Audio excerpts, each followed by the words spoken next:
আসসালামু আলাইকুম ভাই বাদার, আপনারা সবাই কেমন আছেন? আজকের ভিডিওতে দেখবেন ওমর অন ফায়ার এবং কি তৌহিদ আফ্রিদিকে নিয়ে কি বললো ওমর অন ফায়ার, এই ভিডিওতে দেখতে পারবেন। আগে দেখুন তৌহিদ আফ্রিদি লাইভে এসে কি বলেছে। আমি আর কখনো ইউটিউবিং, ফেসবুকিং বা টিকটকে আমি আর থাকবো না। সবাই ভালো থাকবেন। আমি আর ফেসবুকিং ইউটিউবিং করবো না, এর কথা শোনার পর ওমর ভাইয়ের রিয়াকশন কি দেখে নেন। আপনারা আমার ভুল বুঝলেন। আমি সব সময় সরকারের পাশে মানে সাধারণ মানুষের পাশে ছিলাম। আমি আপনাদেরকে বুঝাইতে পারলাম না যে আমি সবাই কতটা চাপ দিতে, মানে সবাই আমার কতটা চাপ দিতে। আমি অনেক চাপের ভিতরে ছিলাম। আপনারা ভালো থাকবেন। আমি বিদায় নিচ্ছি সবার থেকে। আমি বিদায় নিচ্ছি এই ইউটিউব থেকে, এই ফেসবুক থেকে, এই টিকটক থেকে। ভাইয়া ইনস্টাগ্রাম থেকে বিদায় নিবেন না? আসলে ভাই ঠিকই বলছেন, জনগণ তাই চাই। ইনস্টাগ্রাম থেকে সব থেকে বিদায় নেকে তৌহিদ আফ্রিদি এবং কি আমিও চাই। আর এরপরের ভিডিওতে দেখুন তৌহিদ আফ্রিদি বললো তার পাশে নাকি গুলি ঠেকিয়ে রাখছে যেন কিছু বলতে না পারে এর জন্য, এবং কি তার স্টুডিও নাকি ভাঙচুর করছে। রাত্রেবেলা আমার শোতে 10 জন পিস্তল নিয়ে আসছে, আইসে গুলি ঠেকায় যে শোকে মাল আগুন জ্বালাইছে।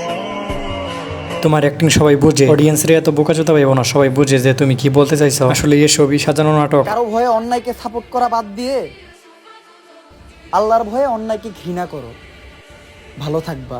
তৌহিদ আফ্রিদি ভাই আরেকটা কথা বলছিল প্রেস মিটিং এ, সিলেটকে আবার লন্ডন বানাবো, কিন্তু এই লন্ডন বানানোর পিছিয়ে আপনাদেরই অবদান। যেমন আপনাদের সহযোগিতা নিয়ে, আপনাদের কাছ থেকে টাকা নিয়ে আমি সিলেটকে লন্ডন করে দিব, আবার কিছু টাকা আমিও খাবো।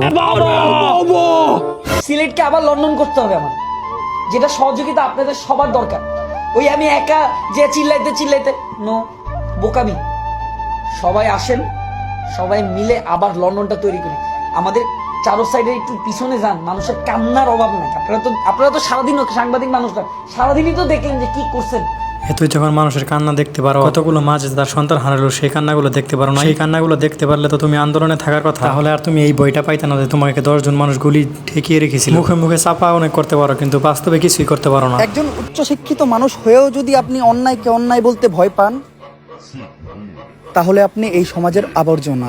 আরেকটা কথা বলে যাই, তৌহিদ আফ্রিদির বিকাশ নাম্বারে সবাই টাকা পাঠায়, কারণ কয়েকদিন পরেই বন্যা হতে চলেছে, তাকে মানবতার ফেরিওয়ালা সাজতে হবে।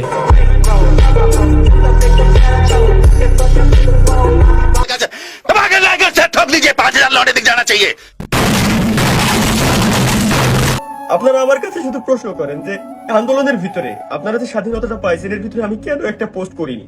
ভাই আমি অনেক প্রেসারে ছিলাম, আমি পোস্ট করতে যাই আমার হাত ভূতে টেনে ধরে।